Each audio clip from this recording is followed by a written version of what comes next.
Selamat siang Pak, perkenalkan nama saya Irene Kamelia Banggur dari kelas 1C dengan NIM 2103030091, Prodi Sosiologi, Fakultas Ilmu Sosial dan Ilmu Politik. Di sini saya akan mereview buku Dasar-Dasar Ilmu Politik bab 6 tentang Undang-Undang Dasar. Yang pertama, sifat dan fungsi Undang-Undang Dasar. Menurut sarjana hukum E.C.S.Wade, dalam buku yang berjudul Konstitusional Law, undang-undang adalah naskah yang memaparkan rangka dan tugas-tugas pokok dari badan-badan pemerintah suatu negara dan menentukan pokok-pokok cara kerja badan-badan tersebut. Pandangan ini merupakan pandangan yang luas dan paling tua dalam perkembangan pemikiran politik. Dapat dicatat bahwa pada abad ke-5 sebelum Masehi, seorang filsuf Yunani, Aristoteles, yang di dunia barat dipandang sebagai sarjana ilmu politik pertama yang berhasil melukiskan undang-undang dasar lebih dari 500 negara kota Yunani dengan jalan mencatat pembagian kekuasaan serta hubungan-hubungan kekuasaan dalam setiap negara kecil tersebut. Di samping itu, dari sudut pandang filsafat diberikan oleh Richard S. Kay, seorang ahli yang lebih kontemporer. Menurut Kay, maksud diadakannya Undang-Undang Dasar adalah untuk meletakkan aturan-aturan yang pasti yang mempengaruhi perilaku manusia dan dengan demikian menjaga agar pemerintah tetap berjalan dengan baik. Undang-undang juga mempunyai status yang legal. Ia juga merupakan ungkapan aspirasi, cita-cita, dan standar-standar moral yang dijunjung tinggi oleh suatu bangsa. Banyak undang-undang yang mencerminkan dasar-dasar negara serta ideologinya. Yang kedua, konstitusionalisme. Undang-undang sebenarnya tidak dapat dilihat lepas dari konsep konstitusionalisme, suatu konsep yang telah berkembang sebelum undang-undang pertama dirumuskan. Ide pokok dari konstitusionalisme adalah bahwa pemerintah perlu dibatasi kekuasaannya agar penyelenggaraannya tidak bersifat sewenang-wenang. Undang-undang juga dianggap sebagai suatu jaminan untuk melindungi warga dari perlakuan yang semena-mena. Dengan begitu, timbullah sebuah konsep the constitutional state yang dimana Undang-Undang Dasar dianggap sebagai institusi yang paling efektif untuk melindungi warganya melalui konsep law atau Rechtsstaat. Sarjana ilmu politik Andre Helmut mengartikan konstitusional dari dua sudut pandang. Dalam arti sempit, konstitusionalisme adalah penyelenggaraan pemerintah yang dibatasi oleh Undang-Undang Dasar. Dengan kata lain, konstitusionalisme apabila lembaga-lembaga pemerintah dan proses politik dibatasi secara efektif oleh aturan-aturan konstitusionalisme. Sedangkan dalam arti yang luas, konstitusionalisme merupakan perangkat nilai dan aspirasi politik yang mencerminkan adanya keinginan untuk melindungi kebebasan dengan melakukan pengawasan internal maupun eksternal terhadap kekuasaan. Ada juga beberapa tahap tercerminnya sebuah undang-undang dasar dalam negara komunis. Tahap pertama ialah berhasilnya perebutan kekuasaan oleh golongan komunis dan diselenggarakan diktator proletariat. Tahap ini Uni Soviet pada masa lalu tercermin Undang-Undang Dasar 1945. Sedangkan di negara-negara Eropa Timur hal ini terjadi sesudah Perang Dunia Kedua. Pada tahap ini, Undang-Undang Dasar dengan jelas menunjukkan sifat kekerasan dalam rangka menghancurkan masyarakat lama serta membangun masyarakat baru atas runtuhnya masyarakat lama tersebut.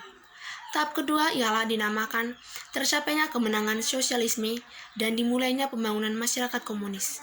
Di Uni Soviet, tahap ini tercapai dalam tahun 1936 dan tercermin dalam Undang-Undang Dasar 1936. Selanjutnya, yang ketiga, ciri-ciri Undang-Undang Dasar. Undang-Undang Dasar suatu negara berbeda dengan negara lainnya. Kalau kita perhatikan secara cermat, ada ciri-ciri yang sama, yaitu biasanya memuat ketentuan-ketentuan mengenai soal-soal sebagai berikut. Yang pertama, organisasi negara, misalnya pembagian kekuasaan antara badan legislatif, eksekutif, dan yudikatif, serta hubungan di antara ketiganya.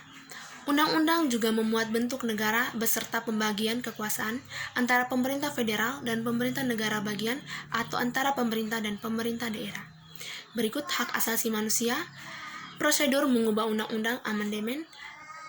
Ada kalanya memuat larangan untuk mengubah sifat tertentu dari undang-undang, merupakan aturan hukum yang tertinggi yang mengikat semua warga dan lembaga tanpa kecuali.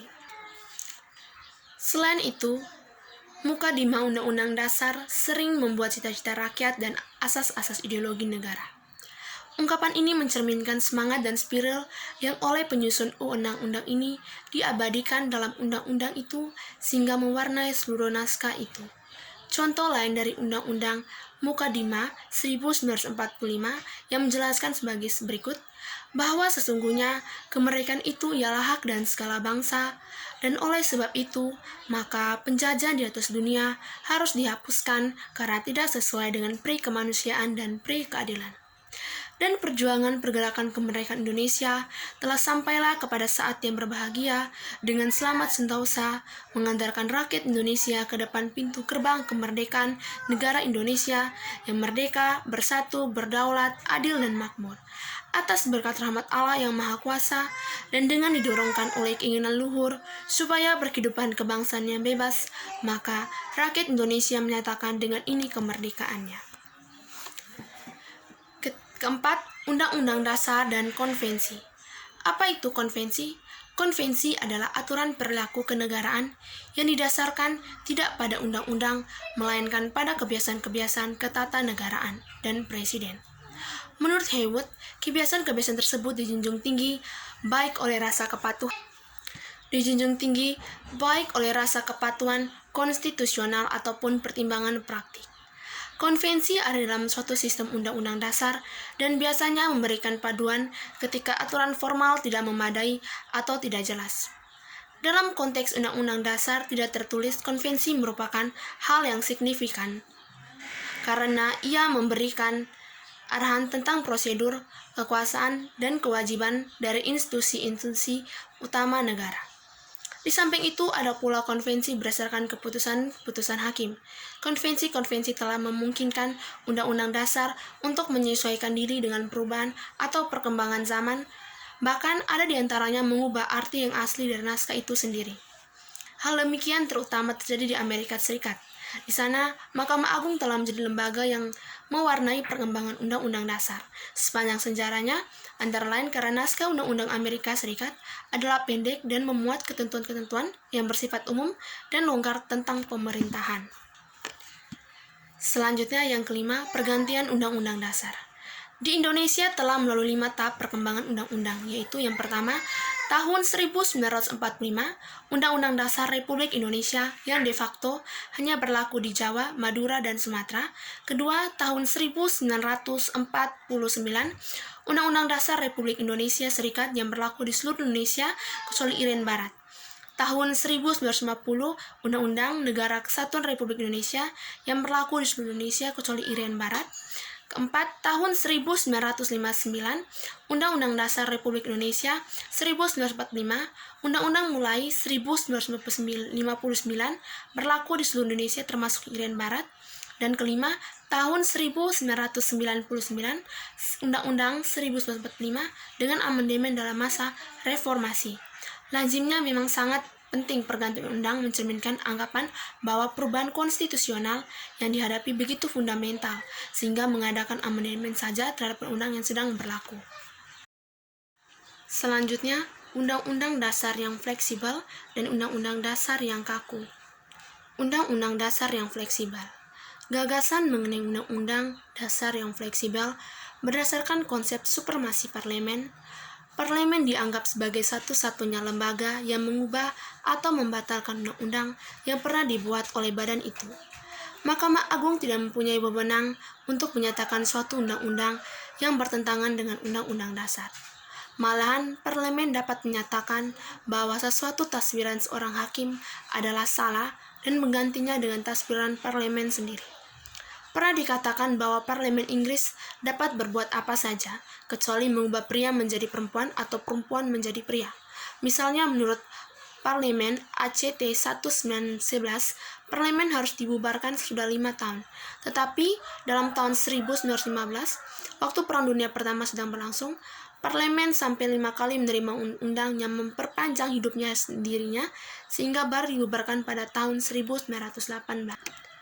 Jadi, parlemen menyimpang dari undang-undang yang dibuatnya sendiri.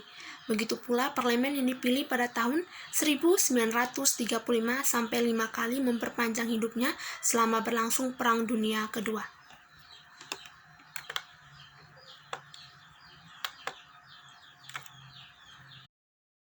Berikutnya Undang-Undang Dasar yang kaku. Undang-undang yang kaku biasanya hasil kerja dari suatu konstituante yang dianggap lebih tinggi kekuasaannya daripada parlemen karena memiliki kekuasaan membuat undang-undang. Oleh karena itu, biasanya konstituante dibubarkan pada saat tugasnya selesai, maka dirasa perlu untuk memberi pedoman bagi generasi mendatang mengenai prosedur mengubah undang-undang dasar yang baru disusun. Malahan ada kalanya dicantumkan ketentuan bahwa ada beberapa hal yang tidak boleh diubah. Undang-Undang Dasar Republik Prancis keempat 1946 dan Italia mengatakan bahwa bentuk republik tidak boleh diubah, sedangkan Undang-Undang Dasar Republik Federasi Jerman melarang diadakannya perubahan dalam bentuk federal.